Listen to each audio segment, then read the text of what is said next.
Bon bah les potos, épisode 2. Je viens de finir de regarder l'épisode 2. Actuellement je tourne la vidéo, je pense qu'il est 3h50 là du matin. Mais écoute, voilà, je me suis dit je vais me lancer dans le marathon. On va voir si je pourrais tenir, les 5 épisodes. Donc l'épisode 2, franchement, ultra bien. On a commencé l'arc avec les artefacts maudits qui fallait commencer à récupérer un peu partout. Donc là, tu avais le premier combat entre Yusuke et puis Goki qui avait le truc qui aspire un peu les enfants, là, qui aspire l'âme des enfants. C'est sympa. Combat, c'est pas dans un garage, c'était nice et tout. Par contre, à un moment donné, il y a le jeu d'acteur de certains enfants là, qui était un peu bizarre, tu sais. Au moins, il fallait tomber pour pouvoir faire genre, ils sont en train de perdre leur âme. Là, il y a des enfants. Franchement, le jeu d'acteur, c'était quelque chose. Hein, c'était n'importe quoi. C'était n'importe quoi. Mais en tout cas, c'est un détail. Et du coup, bon, ici, pas grand changement scénaristique en vrai. Hein. Pas grand changement scénaristique en vrai, sinon que euh, cette partie-là, en fait, de l'épisode, à mon avis, a plutôt servi à. Je veux dire que cette partie de l'épisode plutôt a plutôt servi à nous prendre de compassion pour les personnages de Kurama et de Kuwabara. Kuwabara, c'est pour moi, je suis vendu. Kuwabara, je suis vendu, je l'adore. Bon, déjà, c'est vrai que je l'adorais dans le manga, mais là, n'importe qui regarde l'anime va voir que Kuwabara, en fait, c'est vraiment un bon gars. C'est vraiment un bon pote et en fait, en gros, il s'occupe vraiment juste de ses potes, en fait. Il veut juste que ses amis soient bien. Il veut pas que ses amis soient dans les soucis ou quoi que ce soit. Donc, lui, en fait, il veut juste protéger ses potes. Et donc là, bon, je reviens au combat de Yusuke contre Goki. Combat, c'était pas.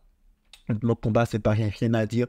Le dénouement était un peu comme ce qu'il fallait, à quoi il fallait s'attendre dans l'anime, c'est-à-dire que Yusuke envoie un rayon astral dans la gueule de Goki. Genre, je pense que c'était comme ça, c'était dans l'anime, je me rappelle plus, en tout cas, j'ai pas vérifié. Mais c'est pas tranquille, il a sauvé son petit, le petit garçon là, finalement, qui a failli aussi se faire avoir. Je ne sais plus si le petit garçon l'avait revu dans l'anime, mais c'est toujours bon quand même dans le live action, genre que le petit soit encore revenu, c'est bon pour le scénario, et puis bon, voilà quoi. Ça fait un moment, genre full circle, tu peux dire ça comme ça, entre Yusuke et le petit, parce que le petit, au moins, a eu l'occasion maintenant, si tu veux, de venir le remercier pour l'avoir sauvé la vie au péril de la sienne. Donc ça, c'était sympa et tout. Puis là, on nous présente bien sûr Kurama. Kurama, qui justement était le démon, qui est en fait un gentil gars. On a vu qu'en fait, Kurama, c'était pas vraiment un démon comme les autres démons. C'est un démon qui, pour échapper à un autre démon, a été se faire féconder. Puis là, il s'est réincarné en humain. Donc là, il a commencé à découvrir des émotions humaines, telles que la compassion, l'amour et toutes sortes d'autres émotions, genre super, c'est pas qui te rendent hyper humain. Et donc, il est passé de yokai, genre redouté si tu veux, à un humain tout doux, tout gentil, qui n'a volé le miroir en fait que pour une seule raison, pour sauver sa maman. Qu'est-ce qu'on ne ferait pas pour nous, maman? Et donc, c'est là que donc, Yusuke s'est mis dans un moment de doute. Parce qu'il s'est dit, ouais, j'ai pour mission quand même de voler le miroir, mais j'ai vu le gars couramment, en fait, c'est un bon gars finalement. Il a juste pris le miroir pour pouvoir sauver sa maman qui est en phase terminale et il a besoin de la sauver. Donc, est-ce que ça vaut vraiment la peine de l'attaquer pour ça? Est-ce que finalement c'est un méchant? Est-ce que les yokai ne sont pas forcément tous méchants? Est-ce qu'il y en a des gentils parmi les yokai?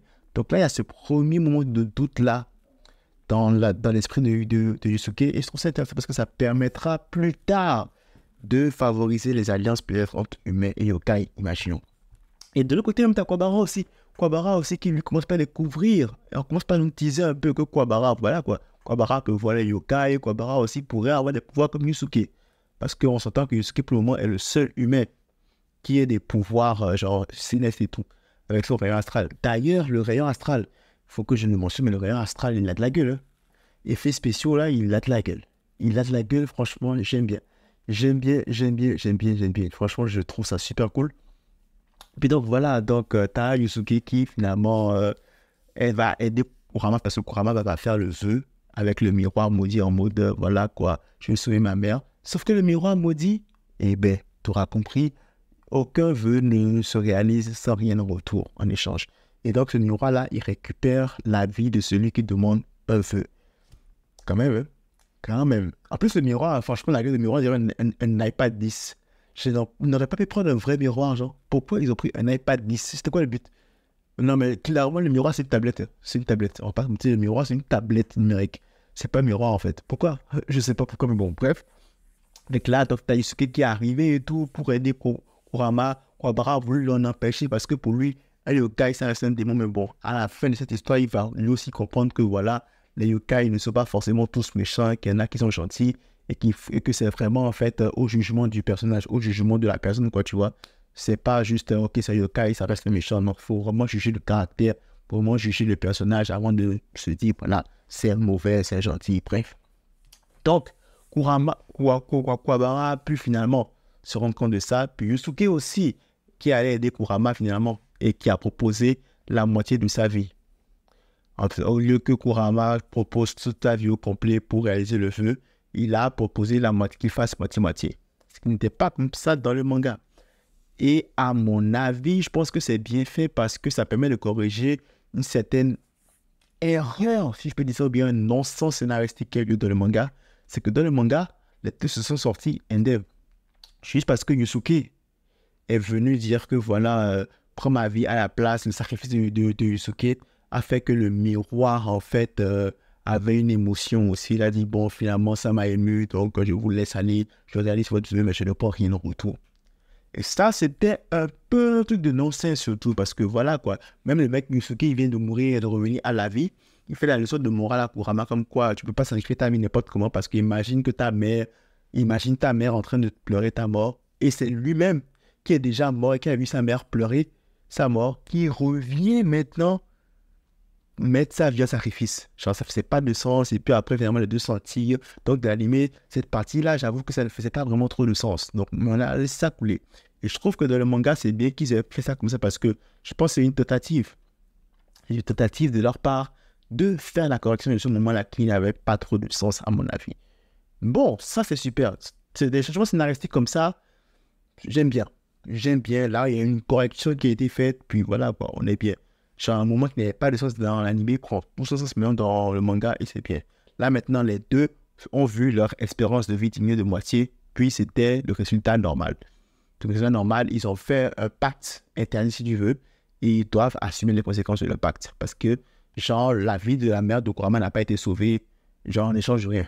C'est l'échange des moitiés de vie des deux autres. C'était comme ça dans le contrat a été respecté, c'est bon.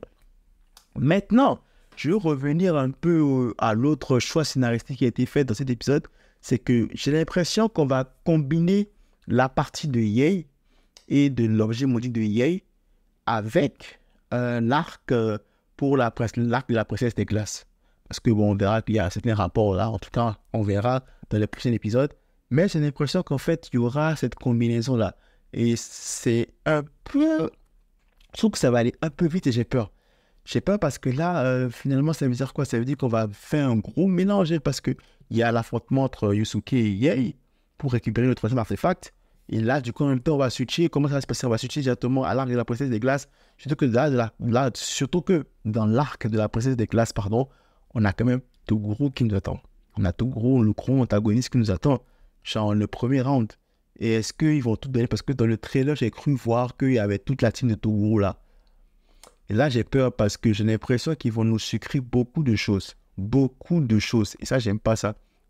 Et genre, je le vois mal. Je le sens mal. Avec ce que j'ai vu là, oui, je suis hypé pour le prochain épisode, clairement. Mais j'ai l'impression que le choix statistique avec lequel ils sont en train d'aller, il y a beaucoup de choses qu'on va manquer. Et des choses ultra importantes. Et ça me fait très peur. Il y a même moyen, en fait, que le tournoi sombre n'ait même pas lieu. Après, je dis ça, je me trompe peut-être. Mais on verra. Ce qui est sûr, on va déjà dans l'arc de la princesse des glaces et on verra Toguro. Est-ce que là, il y aura l'affrontement contre Toguro, première partie comme dans l'animé, ou ils vont changer? On verra. Ce qui est sûr, prochainement, on va rencontrer Yei, on va rencontrer sa personnalité, sûrement qu'il y aura l'affrontement avec Yusuke. En tout cas, Yei, pour le coup, il faut que je parle de Yei avant de finir. Ah, le Yei est malade, hein, avec son épée et tout, qui tranche tout là. Génial. Le troisième œil, il est réussi. C'est pas de double le troisième œil. Vous vous rendez compte? Il est réussi le troisième œil. Punaise. Ah, c'est trop bien. Franchement, chapeau à eux. Le troisième œil est bien incrusté dans son front.